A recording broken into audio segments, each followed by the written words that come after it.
എല്ലാവർക്കും സ്വാഗതം. ഈ ഉടുപ്പ് എങ്ങനെയാണ് തയ്ക്കുന്നതെന്നാണ് കാണിക്കുന്നത്. അതിനായി ആദ്യം 4 വള്ളി ഉണ്ടാക്കി വെച്ചിട്ടുണ്ട്.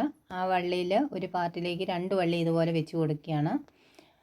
ഒരു കുഞ്ഞ് പീസ് ലേസ് കൊണ്ട് ഇനി ഇത് നമ്മൾ ഭംഗിയാക്കിയാണ് ചെയ്യുന്നത്. ഇതേന്ന് ഈ ചെറിയ കഷ്ണങ്ങൾ ഇതുപോലെ നമ്മൾ കട്ട് ചെയ്തെടുക്കുന്നു.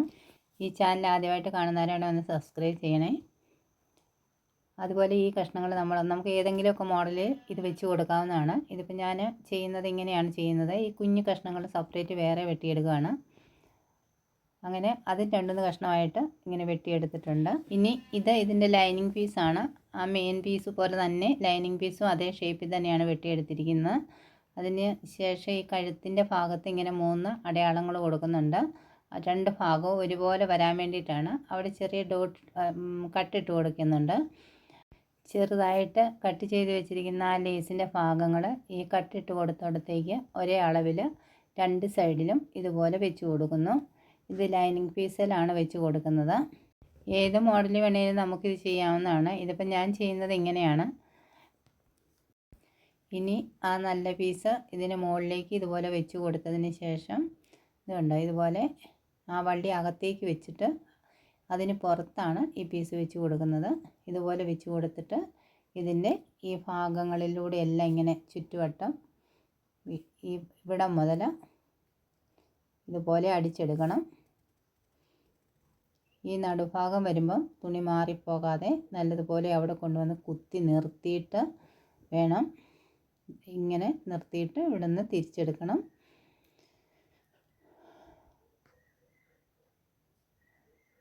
ഇതുപോലെ ഒരുപോലെ വെച്ച് എല്ലാ ഭാഗങ്ങളും ഒരുപോലെ തന്നെ വെച്ചിട്ട് ഇതുപോലെ അടിച്ചെടുക്കണം. ഇത് ഈ കൈക്കുഴിയുടെ ഈ ഭാഗം വരെ ഇവിടം വരെ അടിച്ച് ഇത് നിർത്തണം. ഏതടിപ്പാണേലും 2 അടിപ്പ് വെച്ച് അടിക്കുന്നതാണ് വിട്ടുപോകാതിരിക്കുന്നതിന് നല്ലത്. അതുകൊണ്ട് 2 അടിപ്പ് വെച്ച് കൊടുത്തിട്ടുണ്ട്. മറിച്ചൊക്കെ ഇടുമ്പോഴാണേലും വിട്ടുപോയിരുന്നോളും നല്ല ഭംഗിയായിട്ട്. അതുപോലെ മറിച്ചിട്ട് ഇതുപോലെ ഇതിൻ്റെ ഇവിടെ നടുക്ക് ഒരു കട്ടി ഇട്ട് കൊടുക്കണം. എന്നിട്ട് വേണം മറിച്ചിടാൻ. മറിച്ചിട്ട് കഴിയുമ്പോൾ ഇതുപോലെ അത് കിട്ടും.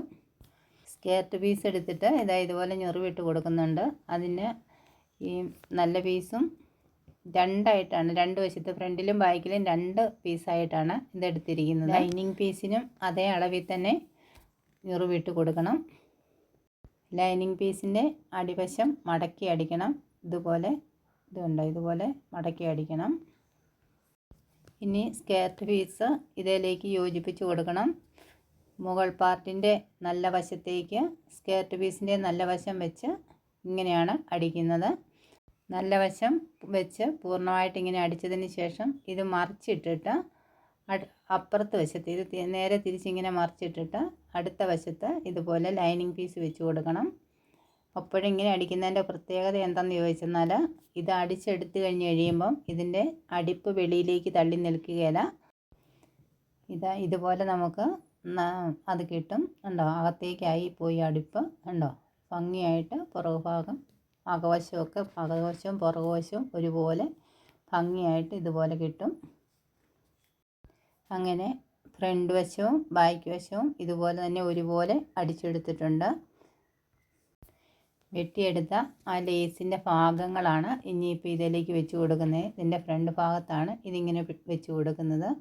ഇത് ആദ്യം തന്നെ ചെയ്താലും കുഴപ്പമൊന്നുമില്ല. ആദ്യം തന്നെ ഈ പാർട്ട് യോജിപ്പിക്കുന്നതിന് മുമ്പ് തന്നെ ചെയ്യുന്നതാണ് ചെയ്യാൻ ഇച്ചിരിയോടെ എളുപ്പം. ചെറുതായി വെട്ടിയെടുത്ത ആ പീസ് നമുക്കൊരു പീസ് ഇതുപോലെ ഇവിടെ വെച്ച് കൊടുക്കാം, ഫ്രണ്ടിൽ വെച്ച് കൊടുക്കാം. ചെറിയ പീസുകൾ 3 എണ്ണം ഇതുപോലെ വെച്ച് ഇതിലേക്ക് അടിച്ച് യോജിപ്പിച്ചാൽ മതി.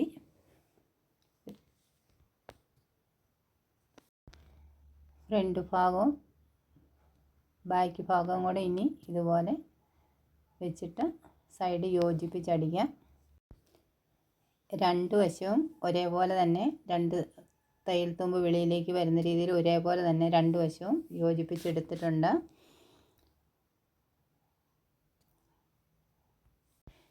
ഉടുപ്പിഷ്ടായാൽ ലൈക്ക് ചെയ്യണം, ഷെയർ ചെയ്യണം, സബ്സ്ക്രൈബ് ചെയ്യണം. വീണ്ടും അടുത്ത വീഡിയോയിൽ കാണാം. എല്ലാവർക്കും നന്ദി.